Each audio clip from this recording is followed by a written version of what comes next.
An email yesterday. Today is his mother's 4th death anniversary, so they're going to have a memorial today. I want to tell you a little story about him. His father was a missionary from a Hindu background. He became a Christian, and Ebby Paul was only, I believe, 4 or 5 years old, if I'm not mistaken.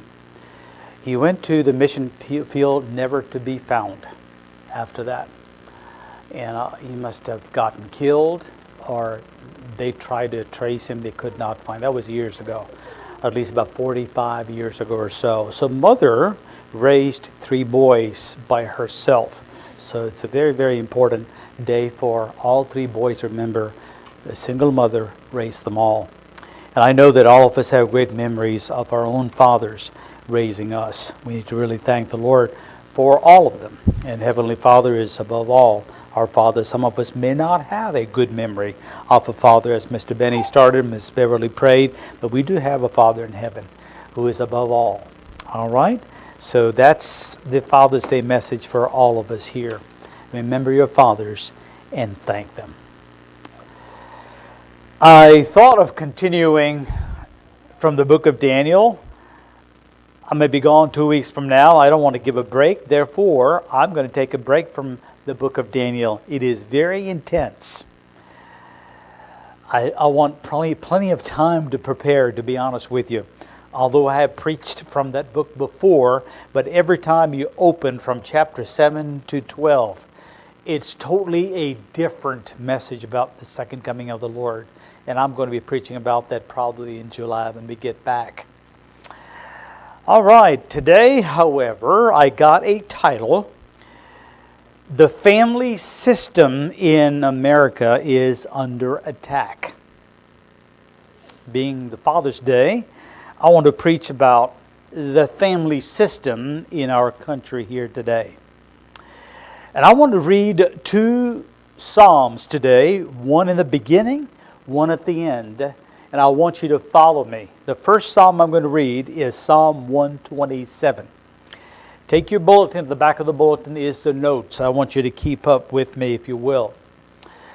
Psalm 127. Unless the Lord builds the house, those who build it labor in vain. Unless the Lord watches over the city, the watchman stays awake is vain.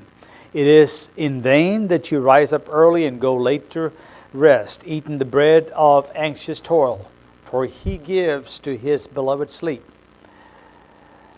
Behold, children are a heritage from the Lord, the fruit of the womb, a reward. Like arrows in the hand of a warrior are the children of one's youth. Blessed is the man who fills his quiver with them. He shall not be put to shame when he speaks with his enemies in the gate. The phrase I picked up on that is, unless the Lord builds the house, those who build it labor in vain. One of the Supreme Court judges, as we all know, when the person was asked a question to define what is a woman, she did not do it. I watched that. She, being a woman, she knew, but she did not do it because she was scared of LGBT community. So, even though she knew the truth, she was hesitant to admit that or define it in front of others, in front of the camera. That's an attack on family. And then, of course, there are rioters before or in front of the homes of conservative judges, even to kill them. That is upon the family. They don't want family system to be in place in America. So the family system is under attack in America. What does attack means? The dictionary defines to affect in harmful way using vigorous and violent forces. Using vigorous and violent forces and affect the family, harm the family. That's attack. So I'm going to go through the Bible and tell you some of the devices God already said in the Bible attacking the family system today. Being the Father's Day, I want to preach to the families.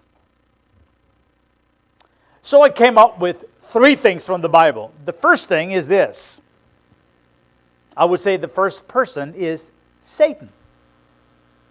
Satan himself is against the family values, against family unit, against family system.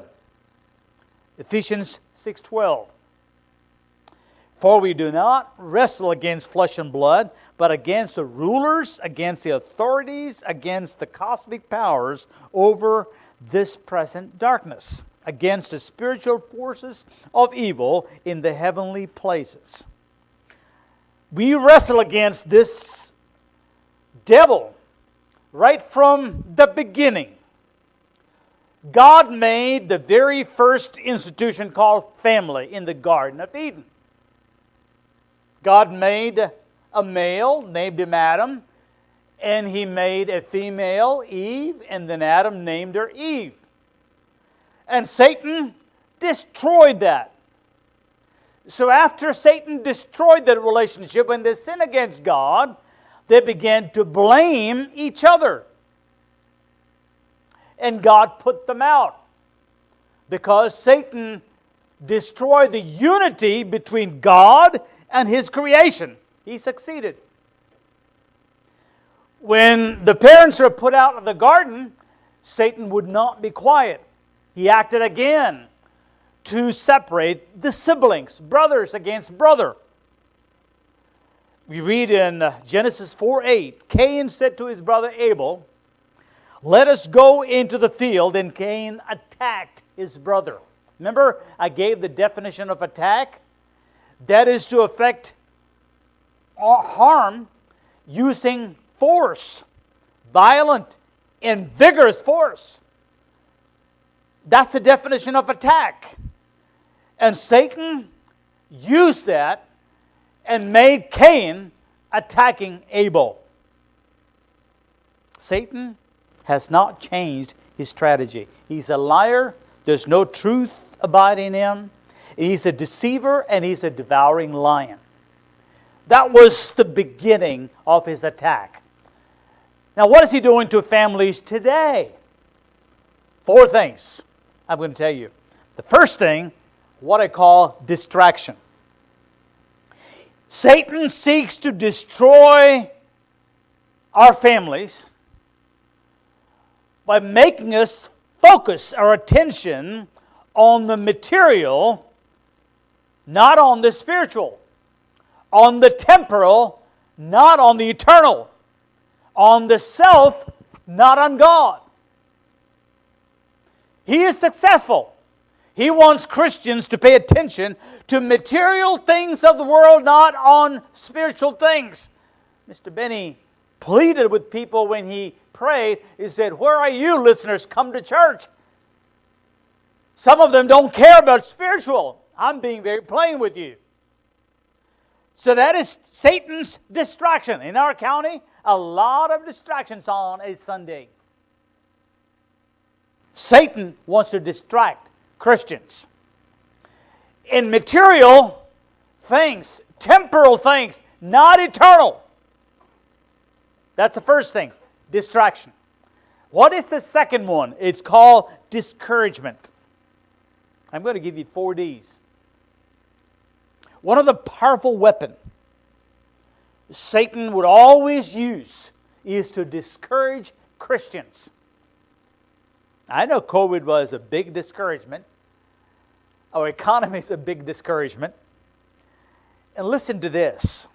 Deuteronomy chapter 1, verse 28, even if you read 26, 27, 28, Moses, hearing from the spies that he sent into the promised land, 12 of them, they came back to Moses and reported to Moses, "Sir, the promised land is a great land. Yes, indeed. It is the land of milk and honey. But we can't go there.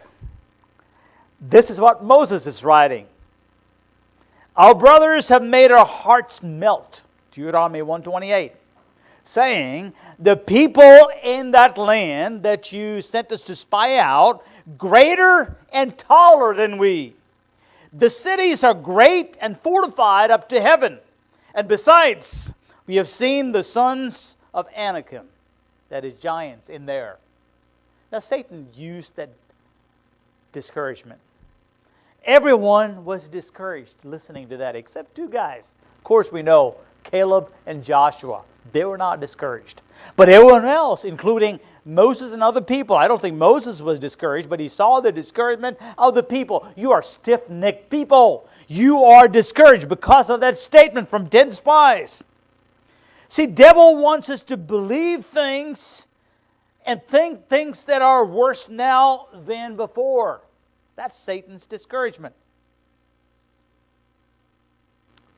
Yes, it is the promised land, flowing with milk and honey. But why are you discouraged when you hear from the 10 spies telling all these stories? Here's the reason. Moses is giving the reason. Let me continue. Deuteronomy chapter 1, verse 29. Then I said to you, Moses said, do not be in dread or afraid of them, afraid of Anakim. The Lord your God who goes before you will himself fight for you, just as he did for you in Egypt before your own eyes. And in the wilderness where you have seen how the Lord your God carried you, and as a man carries his son all the way that you went until you come to this particular point. Yet, in spite of this word, you did not believe the Lord your God, who went before you in the way to seek you out a place to pitch your tents, in fire by night and in the cloud by day, to show you by what your way should be. What Moses is saying here, you are discouraged right now, but you have forgotten how God fed you in the wilderness, how God gave water for you to drink, and how God led you by the fire at night and the pillar of cloud during the day, and He parted the Red Sea. You have forgotten all that. And the other day, I was trying to fill my tank up. Paid $60. I was standing out there saying that blank guy, if he would get out of the office, I would not pay this much. Open the stupid pipelines. We'll get gas. $60. Never paid in my life to fill the tank up. Next week, I got to pay another $50 to fill the tank up, right? And I'm sure you're all hurting. Bless Miss Donna. She called me the day I had the shot, because she had the cortisone shot. She called me to find out how I'm doing. I asked, Miss Donna, how you doing? Not good. What's wrong? I just came from BJ's. What's wrong with you? Went to BJ's and got home. There's no chicken there, Pastor Paul. I want to make barbecue wings and legs. No chicken. Empty. I was going to say, go to the border, you'll get everything free. No, I didn't say that. But then, no chicken in the shelves. I'm just being very forthright with you guys. And I know you're listening to me. And I want you to know, Satan uses those discouragement. I know his job is to discourage. But I want to encourage you. I know things are not good. I know stock market is down. I know we have empty shelves. And God forbid, we don't have even baby foods. I hope you're getting your baby food. And thank God for the little supplies we have. We are all so discouraged. Satan's job is to discourage. But I want to remind you of good old days where God supplied all our needs. Our country is not out of God's grace yet. It's just a matter of time. God changes people, and we'll be right back. Don't be discouraged. Satan's job is to break the unity of the family. You know, when we are discouraged, the first thing that would happen is that we would blame on each other. Satan got the family. That's what happened in the beginning. Adam, when he sinned, when God asked him, Adam, where are you? He said, not me, the woman you gave me. And then Eve, Eve said, not me, the serpent. Not one of them admitted, I'm sorry, Lord. The discouragement is because there already a rift between God and them. Therefore, blame on each other. Discouragement in our country has become a blame game in the families. Thirdly, disappointment. There is a difference between discouragement and disappointment. It's a state of being disenchanted, disillusioned by unfulfilled expectations. You dream big dreams. You want your family to be this way. All of a sudden, your dreams are gone. So what do? You become so discouraged. And then Satan brings little failures. And I think, as a country, we are failing. Failures. Wherever you go, in the international front, failure. In the national front, failure. In the state level, failure. And Satan wants to disappoint all of us. Disillusionment, because we all had dreams. We will be fine, our generation will be fine, our children will be fine, but it's not. Everybody is struggling. Just shared a while ago, right in our country, in Appalachian community in Kentucky, we'll be going there.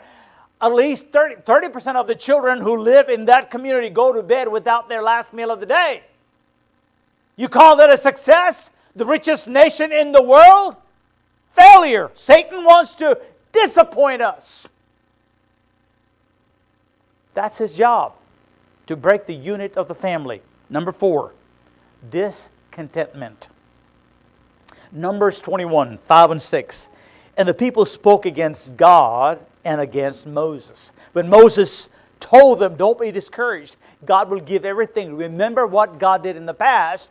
And then they had to face the Canaanites, and they were defeated. And then God gave them victory afterwards. And before the victory and the defeat, people were saying this to Moses. Numbers 21, 5 and 6. And the people spoke against God and against Moses.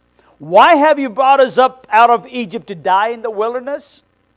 For there's no food and water, and we loathe this worthless food. Can you believe? They're talking about manna that God gave. They said worthless. Then the Lord sent fiery serpents among the people, and they bit the people so that many people of Israel died. Satan would want us to be discontent.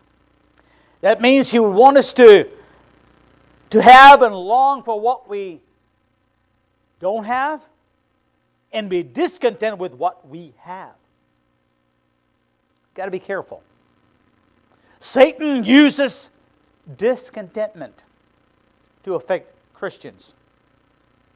Many families, husbands and wives, fight over this. We don't have this. Husband says, we don't have this. Go and buy it. No, we're not going to buy it. Guess what?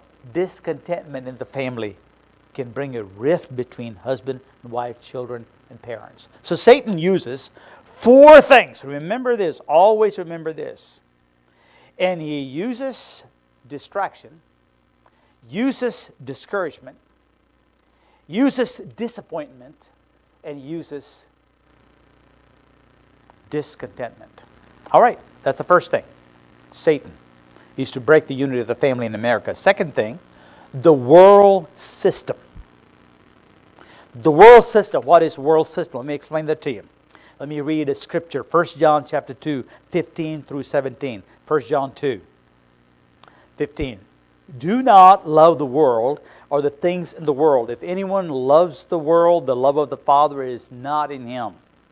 For all that is in the world, the desires of the flesh and the desires of the eyes and the pride of life is not from the Father, but is from the world. And the world is passing away along with its desires. But whoever does the will of God abides forever. What makes people love the world and the world system? First thing is called humanism. This is the system centered around human beings and their values. What is good for me, I should be allowed to pursue. Do it. I feel like I should not be a man today, I should be a woman. Go ahead and do it. Humanism. I don't want to be a woman today, I want to be a man. Humanism. That's even being taught in schools. Satan is trying to distract the families and bring through the world system this thing called humanism. I should be allowed to do anything with my body. If I need to kill my unborn, I should kill it. I shouldn't even use that pronoun it. It's him or her. It's a human being. So people are fighting for it. And then today, I would call that a manipulated humanism. You know what it is? Is that I'm being deprived. I don't have it. I can go and break the window of Macy's or any high-end places and get the things that I want. I can break the Walgreens. I can break CVS. Guess what? There's a fund set up by a politician to bail me out. So why care? That is a manipulated humanism. I want to survive. I want to get it. I want it. I want it. I want to please myself. Therefore, I do a crime. And you're out of the jail. Bailed out. Satan's job. Kate Millett. If you ever come across her books, don't read them, but if you do want to read them, I want you to get some really notes from that. Her book is called Sexual Politics. She's written so many books. In that book, and I quote this, Kate Millett, quote, "The family must go because it is the family that has oppressed and enslaved women." And I unquote. She is from this women's liberation movement. And she's writing, family unit must go. It is enslaving the women, not giving her the right. Give me a break, Kate. That is the devil's statement. Here's a British author, another guy, David Cooper. His book, The Death of the Family. In his book, and I quote him, here's another moron, the best thing the society could do is to abolish the family altogether. I don't know where in the world they get ideas like this. The best thing you can do in the world to abolish the family? Where it's coming from? It is what we call the humanistic thinking. It is from the very pit of hell. I want you to believe today America is going after this humanism. I want to do whatever I want to do. Nobody asked me what I should do. I would do whatever is pleasing my body, my life, myself. And there are books like these books written by morons. Here's another world system. It's called unethical or immoral philosophy. Unethical, immoral philosophy. Not immoral, immoral. What does it mean? It means no accountability, no restraint, no standard. I don't need to be accountable. I don't have to restrain myself. I don't need any standard in my life. See, God's standard for a woman, for a man, and one life is being attacked. I don't know whether I should mention from the pulpit. I mean, there are people even swapping their spouses. That's what it means right here. No accountability, no restraint, no standards. Unethical. That is a world system. Multiple partners are accepted norm today. Now, they have a word for that. It is an open marriage. Where in the world do you get all those terminologies? It is a world system. Unethical, immoral philosophy. Open marriage. There's nothing like that. God said for a man to leave his father and mother and he cleaves to his wife, they become one flesh. They leave and cleave and becoming one flesh. It's a lifelong process of a family. Now Satan says through the world system is that that's okay. There's no accountability. You can do whatever you want. No restraint, no standards. I'm the boss of my own life. Gays and transgenders say that this is my lifestyle, whether you like it or not. That's immoral, unethical. 1/3, are you listening to me? 1/3 of the adults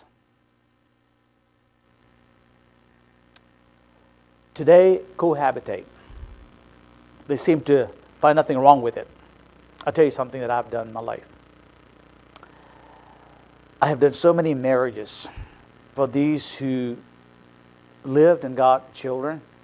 I counsel them and tell them God's grace is sufficient. It will cover everything. I've done marriages. And I say the same thing to gay and transgender community. God's grace is sufficient. Come to God. Come to God. When you come to God, God will honor you. This is the poison in our families today. There's no right or wrong. There's no moral or immoral. Those people that are protesting pro-abortion,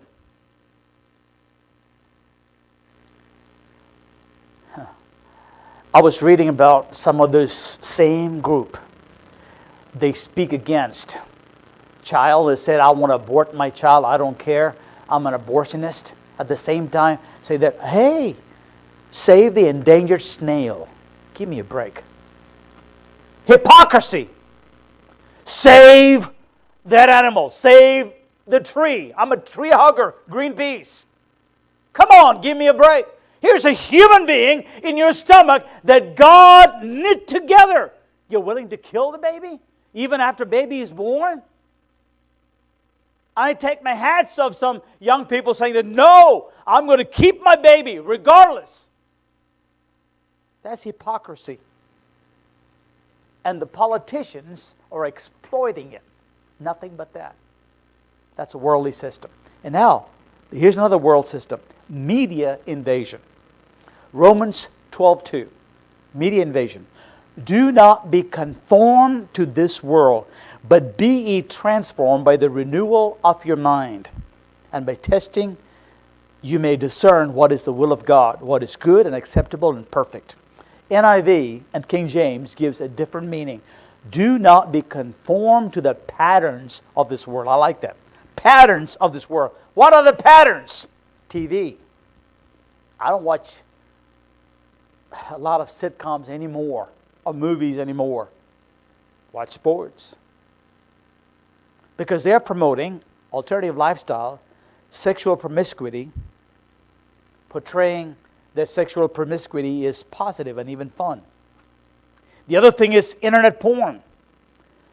It's a multi-billion-dollar industry. Garbage is coming in. Let me give you the stats. Children as young as 9-year-old today are affected by porn. Half of our American kids between the age of 9 and 16 have been addicted to this.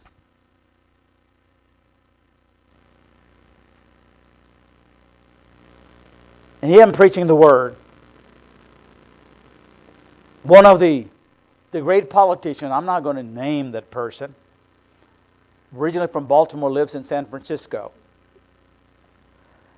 And instead of going to the border, and she goes and celebrates with transgenders.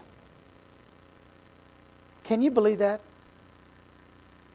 That is media invasion, and our politicians are feeding into it. Violence. The most popular video games today are filled with violence. Divorce rate today is 50% or more. In the 1950s, can anyone take a guess? It was less than 10%. 1950s. Today, 50, 60, 70 years later, it is more than 50%. It's because of this media invasion. And then, here's another worldview. Secular mindset. That is, more things, more choices, more activities. We have more choices than what we can do today. Unfortunately, post-COVID, I don't know whether it's post-COVID yet or not, still going on. People are not dying, so put it that way. So it's not post-COVID yet, but from the terrible times of COVID, people are now live streaming the worship. There's a choice given. And I want to really kind of chide you, is that there's also a choice. It's the world's mindset. You're not physically in the church. That's a world's mindset. Secular mindset. I'm busy, but I can watch church on TV. We always wanted, in today's generation, bigger, better, and newer, right? Bigger, better, and newer. This leads families into frustration, exhaustion, and stress. Frustration, exhaustion, and stress. They are stressed out because they want to go for better, bigger, sooner, newer. I want it now. Families are spending the time and energy to acquire things today. That's a world's mindset. Satan is using to attack our family system. That's the second enemy, is worldly system. Humanism, immoral, media invasion, secular mindset. And I'm going to close with the third one, the nature of the flesh. Go home and read Galatians 16 through 21. And Paul is listing things, and I'm going to kind of break that into four and give it to you. The first thing he's listing, it's not in your notes, just listen to me, is that number one, he said, here it is, now the works of the flesh are evident. And he's listing sexual immorality, impurity, sensuality. That's number one, categorized number one. Sexual immorality means adultery, fornication, gay lifestyle, all of that. Impurity means anything impure in your thinking. Sensuality means never ashamed of what you're doing. Lewdness is sensuality. That means you don't feel that you're sorry that you're involved in this kind of a relationship or this kind of a lifestyle. You don't feel it. That's lewdness. You continue on, you shattered your conscience, and God the Holy Spirit is not really there to help you, and your mind is so callous. That's lewdness. Paul is saying that is the nature of the flesh. Secondly, idolatry and sorcery. That's second category. Idolatry and sorcery. Idolatry is anything that takes the place of God. We know that. We serve the God of money, God of sex, and God of fame, God of everything else. A God of our own opinion. Reject the true God. Well, I can believe whatever I want. That's the kind of mindset today. You talk to people, don't tell me what I should believe. I can believe whatever is convenient for me. That is idolatry. Sorcery, I want to give an explanation to that. Sorcery, we think it's witchcraft. The Bible translates that to be a witchcraft in some translations. But here's the true meaning of sorcery. The word sorcery comes from the root meaning of pharmakeia. Pharmakeia is a root word for pharmacy, which means drugs. So sorcery means drug. So here's another one. Fleshly nature is attracting us towards drugs, alcoholism, I'll get to that, and then idolatry, to destroy our lives and the family lives. There are so many parents who are into drugs. Horrible. Thirdly, the third category in Galatians 5. Envy, drunkenness. Third one is enmity, strife, jealousy, fit of rage, rivalries, dissensions, and divisions. These are emotional problems. Emotion out of control. Flesh. Number 4, the final thing. Envy, drunkenness, orgies, and things like these. Envy, drunkenness, Ephesians 5:18. Drunkenness, when you read Ephesians 5:18, it gives you a meaning of dissipation, meaning wastefulness. Drunkenness, wastefulness. Waste of money, waste of your time, waste of everything else. Orgies are revelries. That means, the root word gives you a meaning. It means unrestrained partying. It's nothing wrong in partying. I partied in your homes. I still think that Brian makes the best steak in the world. I'm waiting for the next invitation. Nothing wrong. Nothing wrong. Just go party. But unrestrained partying, I don't have to define that. You know it.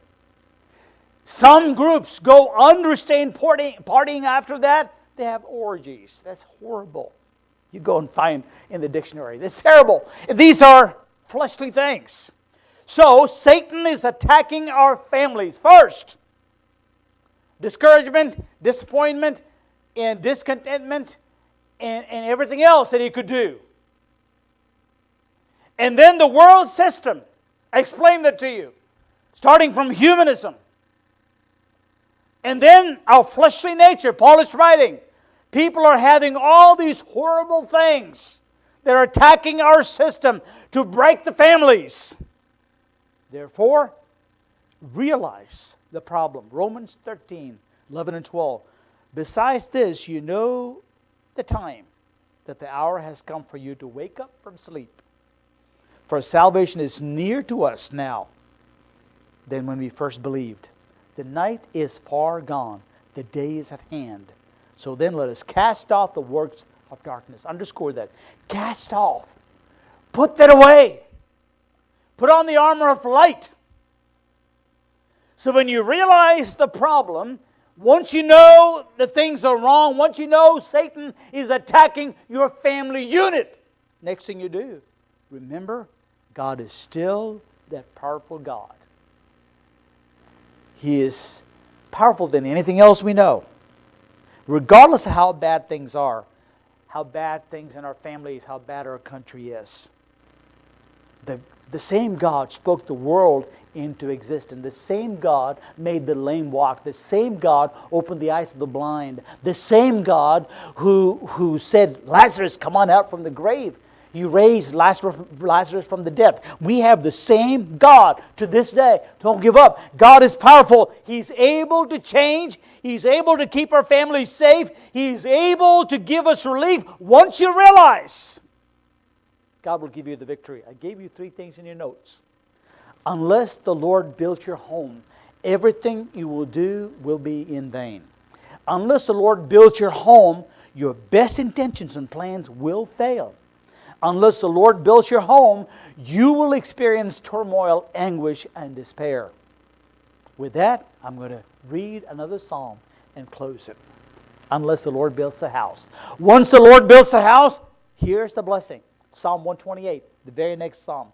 Blessed is everyone who fears the Lord, who walks in His ways. You shall not eat the fruit of the labor of your hands. You shall eat the fruit of the labor of your hands. You shall be blessed, and it shall be well with you. Your wife will be like a fruitful vine within your house. Your children will be like olive shoots around the table. Behold, thus shall be the man be blessed who fears the Lord. The Lord bless you from Zion. May you see the prosperity of Jerusalem. I would say, may you see the prosperity of the United States. All the days of your life. May you see your children's children. Peace be upon Israel, our families, and our nation. Let's bow our heads and pray. Dear Lord, yes, Satan is out there to destroy our families. This being the Father's Day. Lord, I thank you for the message that you gave me to give it to my people in person and online. Oh Lord, let not Satan come and destroy our families. Let not Satan using the world system to destroy our society. Lord, let not Satan destroy because of fleshly nature. Help us to realize and turn from darkness to light, as I read in Psalm 128, that you would bless our families and our nation. Bless dads today, and help us to rejoice, because we do have, some of us sitting here, have had wonderful fathers, still have. We have wonderful husbands. We thank you for them. And pray for those perhaps do not have a good memory of their fathers. I pray that you would become their father and mother. Thank you for this day. In Jesus' name I pray. Amen. Call me if you need and talk to me. If you don't know Jesus, please do call me. I want to thank you for being here. Thank you for listening. God bless you. Have a wonderful Father's Day today. Treat your father, your husband, like a king today. God bless you.